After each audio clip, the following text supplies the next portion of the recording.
আসসালামু আলাইকুম রহমতুল্লাহ। একজন হচ্ছে সাব ইন্সপেক্টর, উনি ওনার সন্তানকে নিয়ে আসছে মুসলমানি করানোর জন্য, এবং আমরা স্টাপলারের মাধ্যমে খতনা করানো শেষ হয়ে গেছে। তো এই যে আমানুল্লাহ শুয়ে আছে, হ্যাঁ, ওর খতনা করানো শেষ হয়েছে। আমানুল্লাহ, যদি তুমি একটু বলো, তুমি কি ব্যথা পাইছো? হ্যাঁ, দেখতে পাচ্ছেন ওর কিন্তু মুসলমানি করানো শেষ হয়ে গেছে। যে আমরা স্টাপলারের মাধ্যমে এটা করানো হয়েছে। এই যে স্টাপলার দেখতে পাচ্ছেন, এই মেশিনটা শুধু, অথবা অনেকে জেডএসআর মেশিন বলে, এটা শুধু একবারই ব্যবহার করা হয়। ঠিক আছে, এই যে এখানে এই যে বর্ধিত যে চামড়াটা আছে, এটা কিন্তু এখানে চলে আসছে, পাচ্ছেন আপনারা।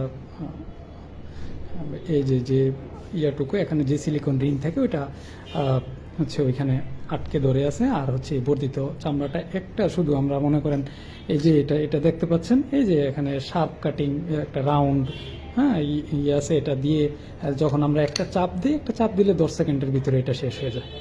ঠিক আছে, সবাই ভালো থাকবেন, সুস্থ থাকবেন, এবং আমানুল্লাহর জন্য দোয়া করবেন সবাই, যাতে ও ভালোভাবে সুস্থ থাকে এবং মানুষের মতো মানুষ হইতে পারে।